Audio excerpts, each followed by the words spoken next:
నీ నవ్వంటే ఇష్టమన్నాడు, నువ్వంటే లవ్ అన్నాడు, నీ పొడవాటి జడంటే ఇంకా ఇష్టమన్నాడు, ప్రేమిస్తున్నారని ఎన్నెన్నో కబుర్లు చెప్పాడు, పెళ్లి చేసుకున్నాడు, చివరకు విడాకుల కోసం చిత్రహింసలు పెట్టాడు, మొహంపై ఘాట్లు పెట్టి జడ కట్ చేసి అందవిహీనంగా తయారు చేయాలని చూశాడు శాడిస్ట్ మొగుడు.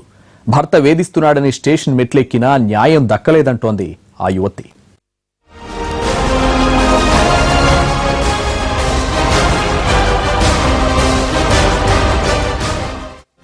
ప్రేమించి పెళ్లి చేసుకున్న భార్యను చిత్రహింసలు పెట్టిన ఈ శాడిస్ట్ పేరు వివేక్. తూర్పుగోదావరి జిల్లా కాకినాడ వాసి.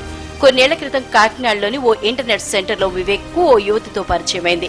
ఆమె అందానికి ముగ్ధుడై ప్రేమ పేరుతో వెంటపడ్డాడు. పొడవాటి జడతో తెలుగు హీరోయిన్లా ఉన్నావని పొగడ్తలతో ముంచేశాడు. 1 కాదు 2 కాదు 7 ఏళ్లు ప్రేమించుకున్నారు. తనని తప్ప ఇంకెవరినైనా పెళ్లి చేసుకుంటే చచ్చిపోతానని శపథాలు చేశాడు. ఇటలీలో ఉద్యోగం వచ్చిందని కొన్నాళ్లయ్యాక వచ్చి పెళ్లి చేసుకుంటానని చెప్పి ఫ్లైట్ ఎక్కాడు. చెప్పినట్టుగానే గత ఏడాది మార్చిలో ఇండియాకు వచ్చి ఆ యువతిని అన్నవరంలో పెళ్లి చేసుకున్నాడు. కులాంతర వివాహం కావడంతో వివేక్ తల్లిదండ్రులు ఈ పెళ్లికి ఒప్పుకోలేదు. దీంతో కొవ్వాడలో కాపురం పెట్టాడు. ఏడాదిగా ఇండియాలో ఖాళీగా తిరుగుతున్న వివేక్ భార్యకు ఆమె తల్లిదండ్రులిచ్చిన బంగారు నగల్ని అమ్మేశాడు. కట్నం పేరుతో వాళ్ల దగ్గర ₹1,00,000 గుంజాడు. కూతురు కాపురం బాగుంటుందన్న ఆశతో ఆమె తల్లిదండ్రులు అడిగినప్పుడల్లా డబ్బులిస్తూ పోయారు. అయినా వివేక్ వేధింపులు ఆగలేదు. భార్యను చిత్రహింసలు పెట్టాడు. గర్భవతి అని కూడా చూడకుండా కడుపులో తన్నడంతో ఓసారి అబార్షన్ జరిగింది. మరోసారి ఏవో టాబ్లెట్లు ఇచ్చి అబార్షన్ చేయించాడు. 6 నెలలు బాగానే ఉన్నాయండి. తర్వాత నుంచి గొడవలుగానే ఉందండి.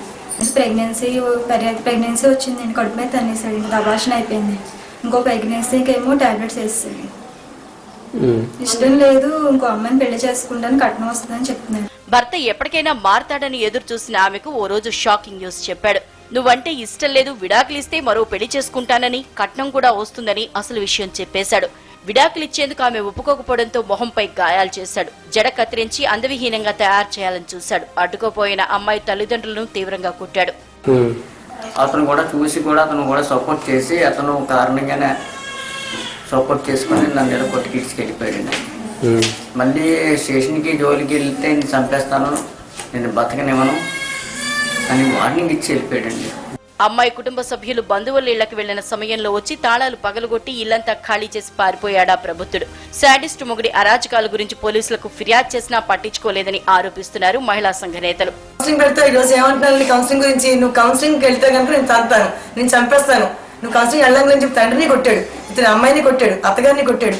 ఈ రోజు ఒక అమ్మాయిని బండి వేసుకుని రోడ్డు మీద తిరుగుతున్నాడు. అసలు ఎక్కడ చదువుతాం సార్? ఇది ఎక్కడి వరకు ఇది అంతం అవుతుంది? ఈ రోజు అంటే ఒక మహిళా పోలీస్ స్టేషన్ లో ఇన్ని రకాల ఎవిడెన్స్ చూసినప్పుడు ఇన్వెస్టిగేషన్ చెప్తున్నారు 1 రోజు 2 రోజులు 10 రోజులు 12 రోజులు అండి. కానీ అయినప్పుడు కేసు కట్టకపోతే ఇలాగే డాన్స్ కట్టు. 7 ఏళ్లు ప్రేమించిన వాడు పెళ్లి చేసుకుని అందమైన జీవితాన్ని ఇస్తాడనుకుంటే శాడిస్ట్ లా తయారై నిత్యం నరకం చూపిస్తున్నాడని బాధితురాలు వాపోయింది. తన జీవితాన్ని సర్వనాశనం చేసిన వాడిని కఠినంగా శిక్షించి న్యాయం చేయాలని డిమాండ్ చేస్తోంది.